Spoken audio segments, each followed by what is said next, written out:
Bonsoir à tous, merci d'être avec nous sur Monaco Info. Voici les titres que nous vous proposons ce dimanche 3 novembre.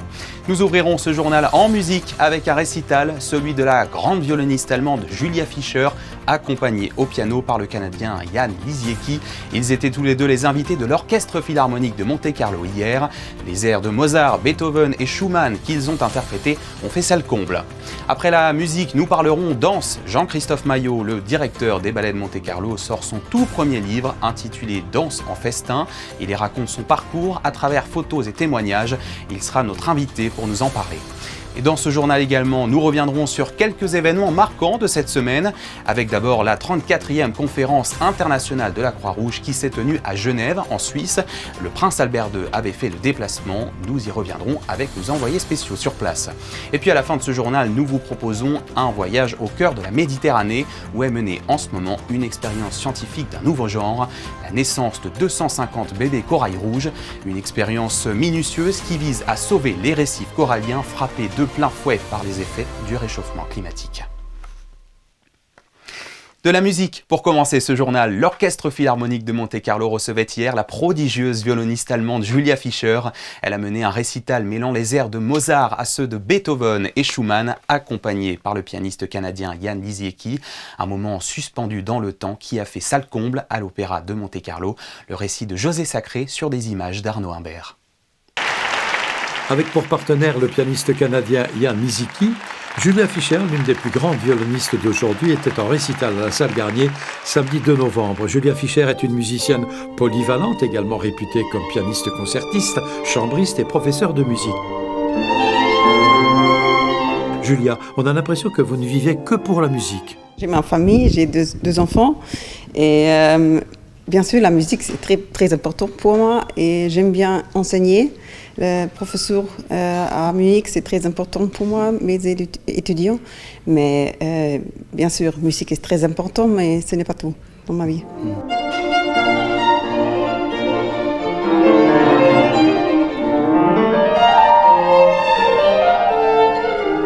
Vous êtes là en récital. Est-ce que c'est la forme idéale pour une violoniste ? Je ne sais pas pour une violoniste, mais pour moi, oui. J'aime bien le récital avec un pianiste parce que j'aime bien la musique de chambre. C'est très important pour moi. Je dois dire que aussi le quatuor, c'est très, j'aime bien jouer avec les autres gens sur la scène.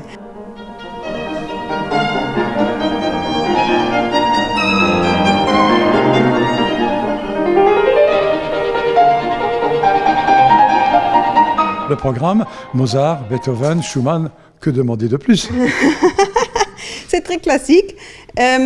Maintenant, avec Jan, il voudrait faire le Mozart et le Beethoven. Et le Schumann, c'était une idée de moi, parce que le deuxième sonate de Schumann, je dois dire, c'est une sonate que j'aime bien.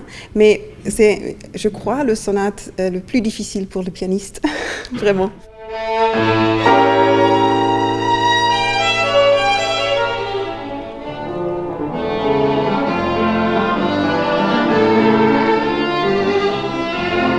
Vous, le piano, c'est fini. Hein ? Je crois que c'est fini, oui. Vive le violon. Vive le violon. Et avec le professeur maintenant et le quatuor, j'ai beaucoup de faire, oui. Ouais.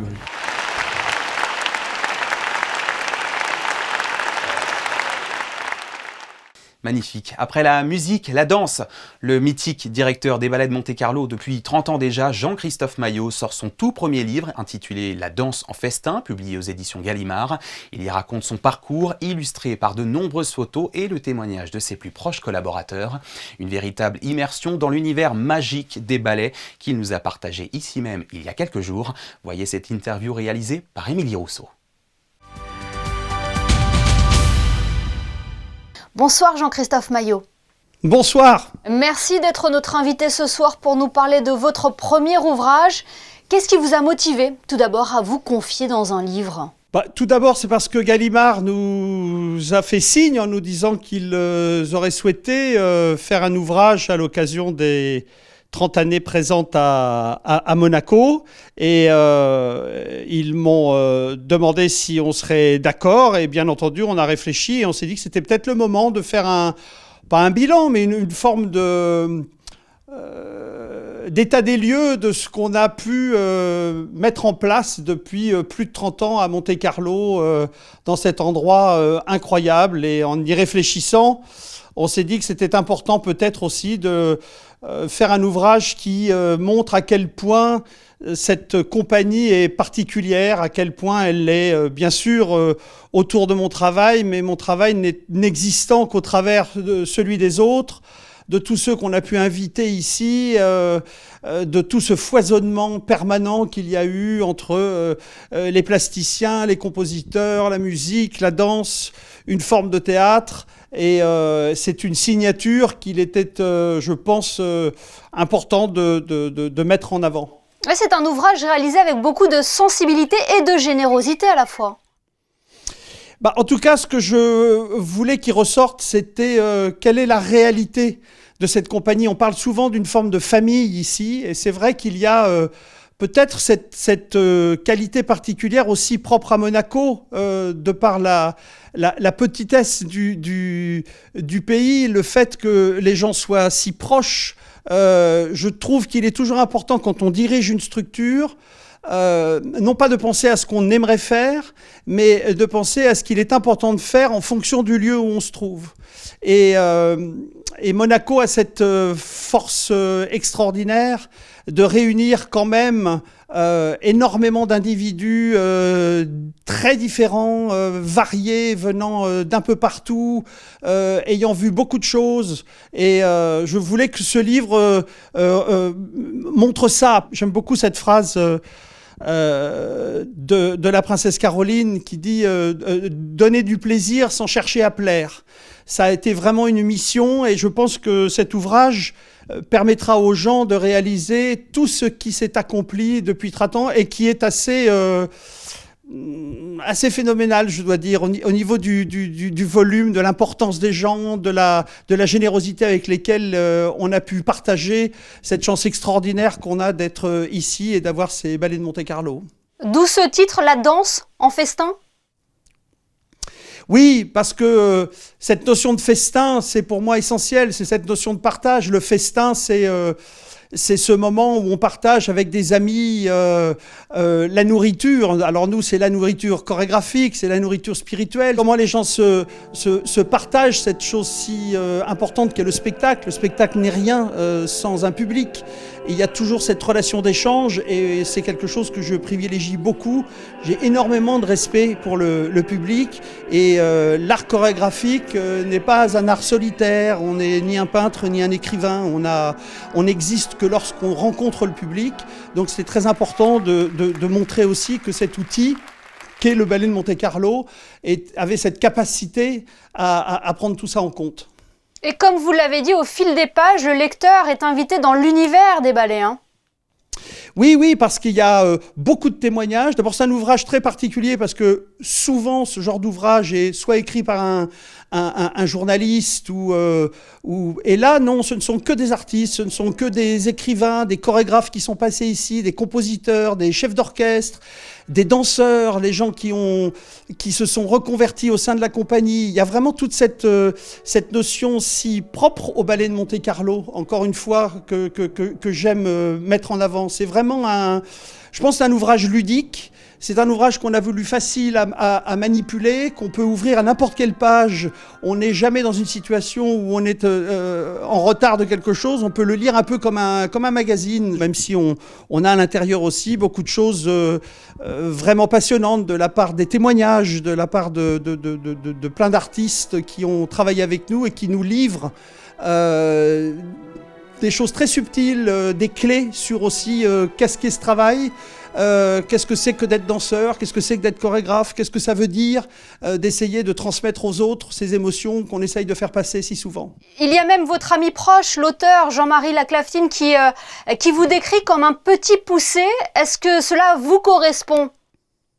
Oui, j'aime bien, parce que j'aime bien cette relation à l'enfance, parce que malgré mon âge, j'espère ne pas avoir trop grandi. J'aime bien cette idée de voir la vie avec un œil un peu infantile, en essayant de concevoir, même si des fois l'enfance est assez dure, de concevoir les choses avec simplicité, avec humanité, quelque chose de direct, qui est en rapport finalement avec la manière dont on s'exprime. Qu'est-ce qu'il y a de plus simple et de plus direct que de s'exprimer avec son corps et de dire ces choses que souvent les mots ont du mal à préciser. Eh bien, merci beaucoup Jean-Christophe Maillot d'avoir été notre invité ce soir pour évoquer votre livre La danse en festin aux éditions Gallimard qui vient tout juste de paraître. Merci beaucoup. Merci à vous. Tout autre chose à présent, lundi avait lieu en Suisse la 34e conférence internationale du mouvement Croix-Rouge et Croissant-Rouge. En tant que président de la Croix-Rouge monégasque, le prince Albert II avait fait le déplacement. Un rendez-vous crucial qui revêt de nombreux enjeux. À Genève, Alban Gingembre et Thomas Deus. C'est le plus grand réseau humanitaire au monde qui se réunit ici à Genève, siège du Comité international de la Croix-Rouge. L'objectif étant d'aborder l'avenir de l'action humanitaire en lien avec l'actualité. This conference is a bit unique because it's the only place in the world where governments and humanitarians are sitting together. And this conference is a neutral, apolitical space where we really want to have humanity first, the needs of the people first, and put politics aside. We want to have a consensus among participants, which means being states, so all the states who signed the Geneva Convention and the Red Cross and Crescent National Society, because what is very important is the implementation the day after. Because these resolutions are not just nice documents that will sit in Geneva, but really we want to make these documents a difference between life and death for many people around the world. Cette année est particulièrement symbolique puisque nous fêtons les 75 ans des conventions de Genève. Les participants sont invités à prendre des engagements pour que les discussions aboutissent sur des actions concrètes. À titre d'exemple, la Croix-Rouge monégasque joue un rôle dans l'opération Ocean Viking qui mène des missions de sauvetage en Méditerranée pour les embarcations à la dérive. Ça, c'est typiquement le sac qu'on distribue à chaque rescapé à bord. Ce sac qui contient en fait donc l'essentiel pour leur séjour à bord, leur séjour qui va durer entre 3 à 5 jours avec les ports qui sont attribués souvent très loin de notre localisation. De nombreuses personnes fuient leur pays pour des raisons qui leur sont propres, qui vont être souvent dues à la guerre, au contexte sécuritaire, à la pauvreté. On sait que des milliers de personnes meurent sur ce parcours, et notamment dans le désert où ils affrontent des conditions d'extrême précarité, de pauvreté, des conditions difficiles de traverser. Et tout ça se clôture en partie par la traversée de la Méditerranée, une Méditerranée qui, on ne le pense pas depuis chez nous, mais reste très dangereuse. Les flux migratoires, le dérèglement climatique, l'évolution du numérique, ce sont autant d'enjeux qui sont discutés ici lors de ce rendez-vous mondial. Du sport à présent, comme chaque année en principauté, la cérémonie des Sportel Awards récompense les meilleures séquences sportives de l'année. L'occasion également de retrouver des visages familiers. Retour sur cet événement dans ce reportage signé Fabien Bonilla et Jean-Alexandre Dordet. Les Sportel Awards, créés en 1990, ont pour but de récompenser les meilleures séquences sportives de l'année écoulée. Cette cérémonie a réuni de nombreux champions olympiques et célébrités du monde du sport. Cette soirée a été présentée par Marc Maury, ancien décathlonien. Parmi les nombreux prix décernés, le prix de la légende a été remis par Louis Ducruet, représentant le prince Albert II, au handballeur Nikola Karabatic, 3 fois champion olympique, quadruple champion du monde et triple champion d'Europe. Le prix de l'autobiographie a été décerné à Dominique Rocheteau, figure emblématique du football français et vainqueur de l'Euro 84 pour son ouvrage Foot sentimental. Le meilleur biopic diffusé sur Canal+ est consacré à la vie de l'athlète française Marie-Jo Pérec. Le meilleur docu-série revient sur l'épopée du handball français de Jackson Richardson à Nikola Karabatic. On peut également parler du prix du documentaire Peace and Sport décerné à Espoir. Ce sont plusieurs portraits de jeunes sportifs à travers le monde et qui font preuve de résilience. À noter également que la soirée a été marquée par la performance acrobatique de Nicolas Fleury qui sur son vélo a partagé les valeurs du sport avec le public. Et parmi les sportifs présents lors de cet événement, il y avait le triple champion olympique de handball, Nikola Karabatic, qui a été honoré pour l'ensemble de sa carrière. Et il ne s'est pas contenté des Sportel Awards, il a aussi profité de sa présence en principauté pour rendre visite aux jeunes et nombreux licenciés de l'AS Monaco Handball. Un moment que nous racontent Fabien Bonilla et Alexandra Marangoni. Une standing ovation pour un champion, une légende, le sportif toute nationalité confondue le plus titré avec 11 médailles d'or dans de grands championnats. On le rappelle, triple champion olympique, quadruple champion du monde et quadruple champion d'Europe. Eh bien, Nikola Karabatic est venu pendant la pause déjeuner dans le clubhouse de l'espace Saint-Antoine. Une cinquantaine de licenciés de l'AS Monaco, handball, âgés de 6 ans et plus, ont pu rencontrer et s'entretenir avec ce monument qui les a fait rêver durant sa longue carrière. Je suis impressionnée par lui et ces tournois, je l'ai déjà vu à la télé, c'était très chouette. Ça me représente un très grand espoir de voir un champion comme lui et ça me restera gravé dans la tête jusqu'à la fin de mes jours.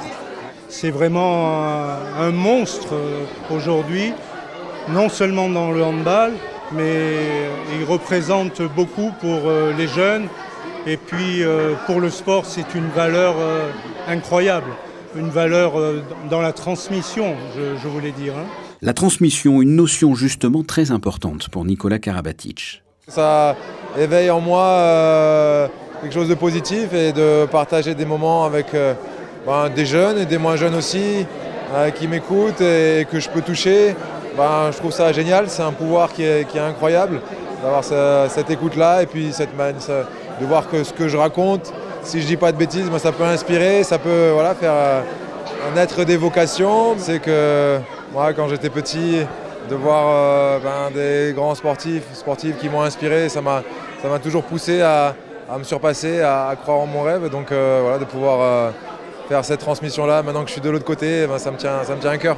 Lors de cette venue, l'AS Monaco Handball lui a offert un maillot du club. Nikola Karabatic a de son côté offert un livre qu'il a écrit avec son frère, Notre histoire d'amour avec le handball.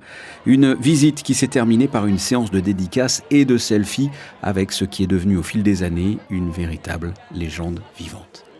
On poursuit ce journal avec du cinéma cette fois. À l'agenda, notez qu'aura lieu ce mardi 5 novembre la projection spéciale du film Les Rendez-vous d'Anna, réalisé par la cinéaste belge Chantal Akerman, décédée en 2015. Il sera programmé par l'Institut audiovisuel de Monaco à 19h au Théâtre des Variétés. Pour en savoir plus, je vous propose d'écouter cet entretien réalisé avec son directeur Vincent Vatrican et notre journaliste Fabien Bonilla. Vincent Vatrican, bonsoir. Bonsoir Fabien. Aujourd'hui, on parle d'un film franco-belge de 1978 de Chantal Akerman, Les Rendez-vous d'Anna. Qu'est-ce que ce film ? C'est un film d'une cinéaste qui s'est vue consacrer il y a quelques mois comme étant sans doute la plus grande cinéaste du monde, puisque Jeanne Dielman, 1080 quai du Commerce à Bruxelles, qui est un titre de film, est passé devant Vertigo d'Hitchcock parmi le vote des critiques de cinéma, ce qui est pas rien. Tout pays confondu, donc c'est pas rien. C'est un film qu'elle a tourné peu de temps après, en 1978. En Allemagne de l'Ouest, c'est ça ? Tourné en Allemagne, et qui est un film qui raconte, si j'ose dire, l'histoire d'une cinéaste qui fait la tournée des cinémas pour présenter son film. C'est autobiographique du coup ? Donc évidemment, on voit tout de suite la dimension autobiographique, mais elle s'arrête là. Son idée, à ce moment-là de son parcours, et peut-être à ce moment-là du cinéma en général, son souci de travailler vraiment en marge des formes narratives traditionnelles. J'ai lu dans le résumé que c'était un film émouvant. En quoi ce film est émouvant ? Le spectateur arrive à y trouver sa place et à projeter, j'allais dire, ses propres sentiments dans le vécu de ces personnages dont on sent qu'il y a tout un passé qui les accompagne et qui petit à petit remonte à la surface. à la surface. J'aime beaucoup ce mot de Marguerite Duras qui disait la noblesse de la banalité. Voilà.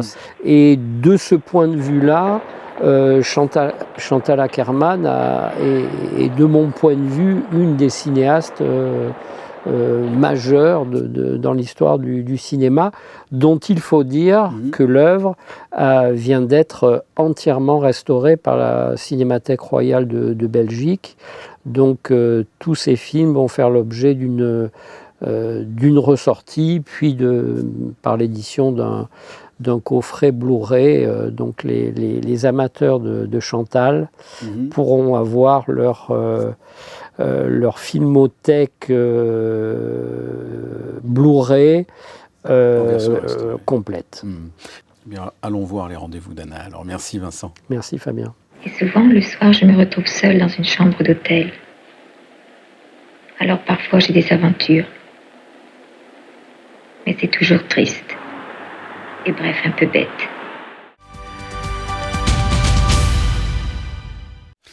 C'est un voyage fascinant que nous vous proposons maintenant au cœur de la mer Méditerranée où est menée en ce moment même une initiative scientifique singulière. Les récifs coralliens essentiels à l'équilibre de nos océans sont en danger. Ils subissent de plein fouet les effets du réchauffement climatique. Alors les chercheurs du Centre scientifique de Monaco redoublent d'efforts pour tenter de les sauver en provoquant la naissance de 250 bébés corail rouges. Une expérience que nous font découvrir Vanessa Dessy et Julien Logier. La préservation des récifs coralliens est un enjeu crucial face au changement climatique et à la dégradation des océans.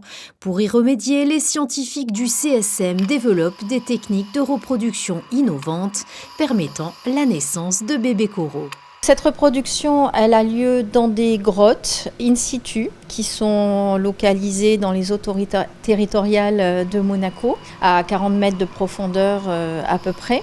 On a présélectionné des colonies mâles et des colonies femelles et on a mis un différent ratio de colonies mâles et de colonies femelles dans chaque grotte. D'abord pour comprendre quel était le ratio qui était le meilleur pour obtenir le plus de larves, on va dire, et de nouvelles recrues possibles. On s'est rendu compte que le meilleur ratio, c'était d'avoir beaucoup plus de colonies femelles que de colonies mâles.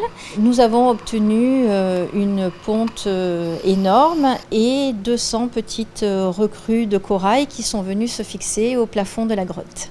Les chercheurs souhaitent perfectionner l'expérience, mais cultiver des coraux n'est pas son défi. Les scientifiques doivent surmonter plusieurs obstacles. Un défi plongé puisqu'il faut entretenir ces grottes à 40 mètres de profondeur en recycleur, sinon on n'a pas le temps de faire le travail. Et de comprendre en fait cette reproduction et les besoins qu'a le corail rouge pour se reproduire et pour former ses larves. Face à la destruction massive des récifs coralliens, la reproduction offre une lueur d'espoir. Cette technique permet de créer des bébés coraux dans des conditions contrôlées, leur donnant ainsi une chance de croître une fois réintroduits dans leur habitat naturel. On va passer à une autre étape de voir peut-être avec de la nutrition comment on peut augmenter la croissance de ces petites recrues dans nos grottes. Le corail rouge est une espèce qui grandit très faiblement, à peu près de 1 mm par an. Mais on espère pouvoir au moins doubler la croissance de ces petites recrues en apportant de la nourriture ou d'autres éléments essentiels. Et ensuite, on espère bien pouvoir réintroduire ces petites boutures de corail dans leur milieu naturel. Ce travail sur la reproduction des coraux pourrait bien être une des clés pour restaurer les récifs endommagés. Mais les chercheurs du Centre scientifique de Monaco ne s'arrêtent pas là. En parallèle, ils mènent des études sur les coraux tropicaux, particulièrement touchés par le blanchiment dû à la montée des températures. Allez, prenons des nouvelles du ciel pour terminer ce journal. Bonsoir Sarah Nkari, les conditions étaient idéales ce week-end. Est-ce qu'elles vont se poursuivre pour ce début de semaine ? Bonsoir Théo, bonsoir à tous. La semaine commencera dans les meilleures conditions, avec un ciel complètement dégagé, sans le moindre nuage à l'horizon. Ce temps ensoleillé sera accompagné de températures toujours aussi agréables, variant entre 13 et 19 degrés. Et si vous en connaissez, ayez une pensée pour les Charles ce lundi. Merci Sarah et merci à vous d'avoir suivi cette édition. Demain, ne manquez pas le nouvel épisode du podcast de Monaco Info. Le triple champion olympique et quadruple champion du monde de handball Nikola Karabatic sera l'invité de Geneviève Berthy. Performance, parcours, indiscrétion, un échange passionnant à écouter sur toutes les plateformes. Et puis à 19h, vous retrouverez Patricia Navarro pour un nouveau point complet sur l'actualité. Excellente soirée à tous sur Monaco Info. À bientôt.